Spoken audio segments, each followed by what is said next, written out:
Bienvenue, devant moi se trouve un Huawei Mate X7 et aujourd'hui je vais vous montrer comment activer et configurer votre point d'accès portable.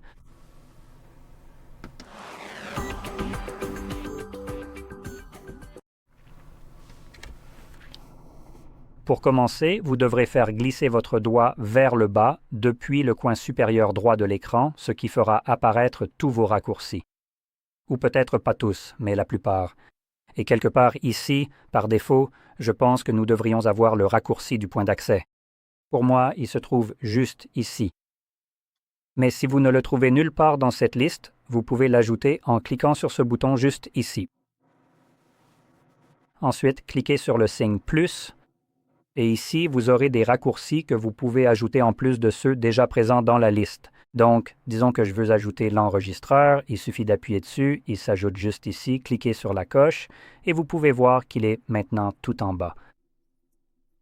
Donc maintenant que notre raccourci devrait être ajouté, nous pouvons le maintenir une fois qu'on le voit ici, du moins la première fois. Et la raison à cela, c'est qu'en le maintenant appuyé, cela nous amène aux paramètres.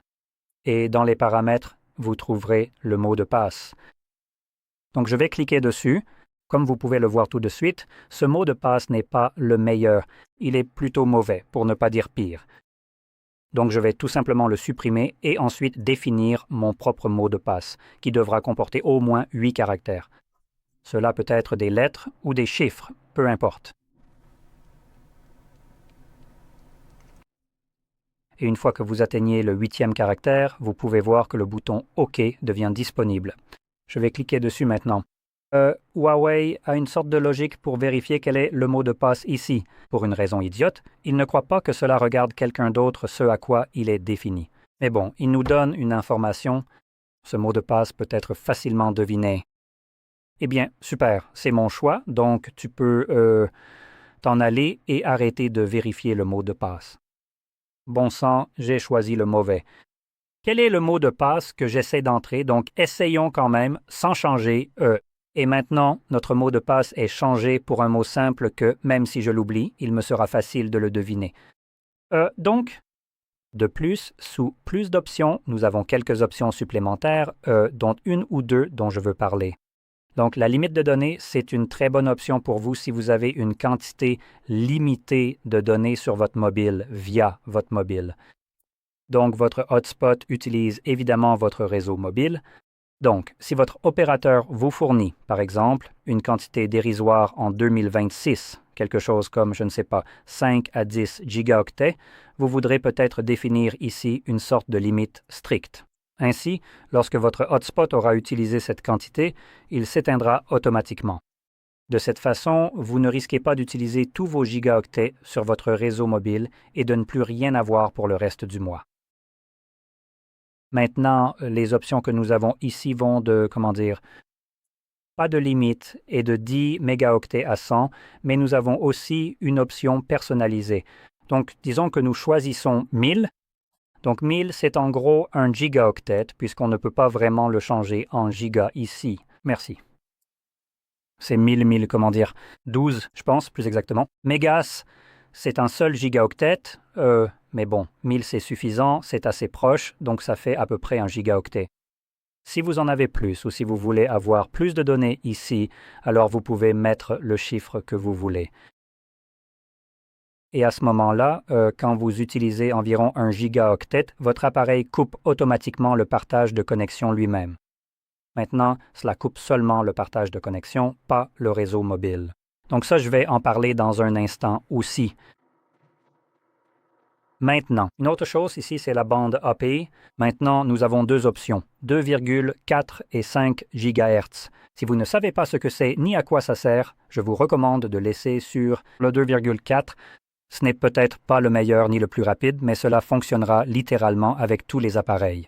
La seule fois où je recommanderais éventuellement d'essayer le réseau 5 GHz ici, c'est si vous vivez dans une zone très très densément peuplée et que votre partage de connexion, une fois activé, rencontre un problème, une interférence ou quelque chose de ce genre. Cela a tendance à...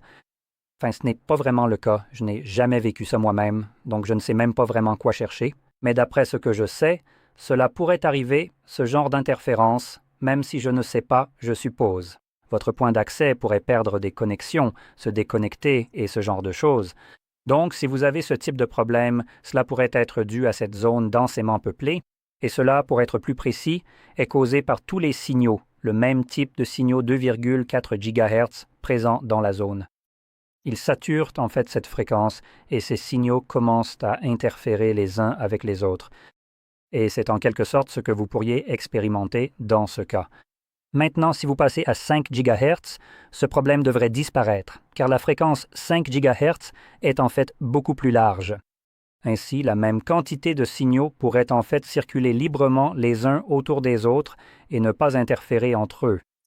C'est donc l'un des avantages et la seule situation où je recommanderais de le changer, car tous les autres avantages que vous obtenez avec le 5 GHz, comme un réseau plus rapide, une latence plus faible, etc., tout cela perd un peu de son intérêt quand on considère que vous utilisez toujours votre réseau mobile et que vous êtes limité par celui-ci. Donc oui, c'est plutôt inutile à part ça.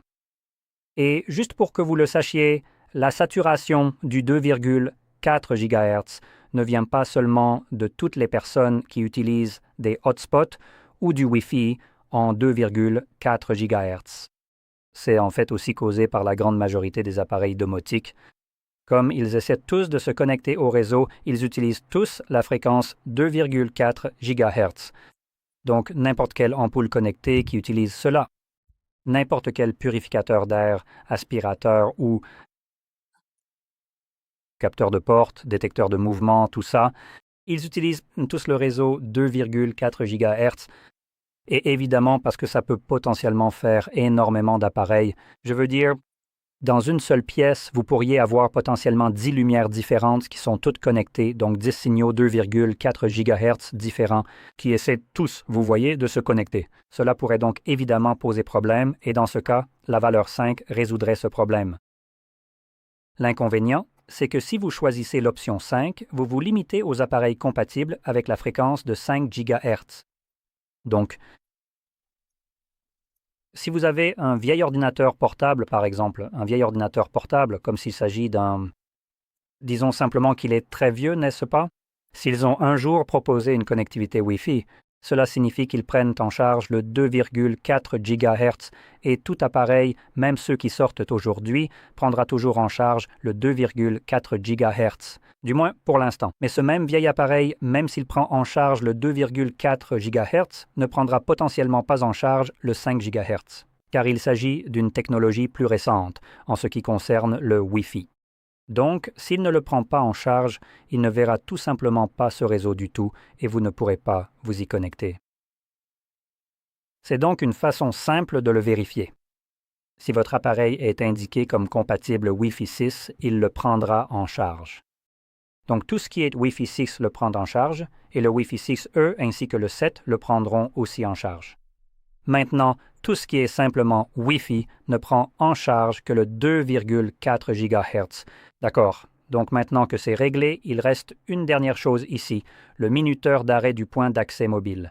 Donc, il s'agit du nombre de minutes d'inactivité, même si je ne suis pas sûr que ce soit vraiment ça.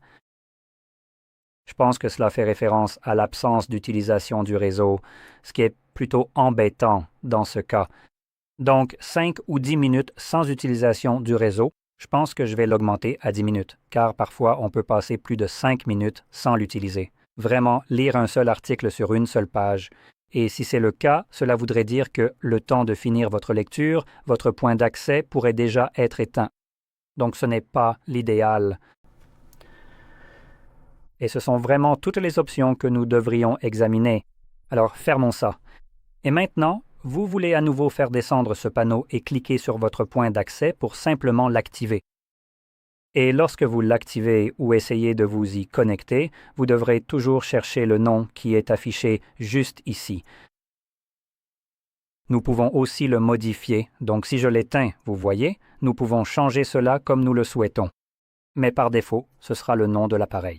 Et aussi, lorsque votre point d'accès est activé, il vous affiche un code QR.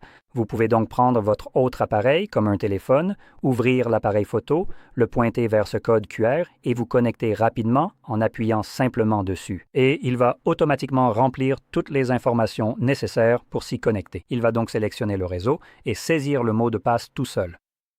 Vous obtenez ainsi une connexion instantanée. Maintenant, une chose de plus à garder à l'esprit au cas où les appareils pliables n'auraient pas la meilleure autonomie. Donc, lorsque vous avez fini de l'utiliser, vous pouvez évidemment désactiver ce point d'accès vous-même. Vous n'avez pas besoin d'attendre la minuterie, il vous suffit d'appuyer une seconde fois sur le bouton et c'est désactivé, ce qui évite de gaspiller la batterie de votre téléphone. Voilà, j'espère que cela vous a été très utile et si c'est le cas, n'oubliez pas de liker, de vous abonner et merci d'avoir regardé.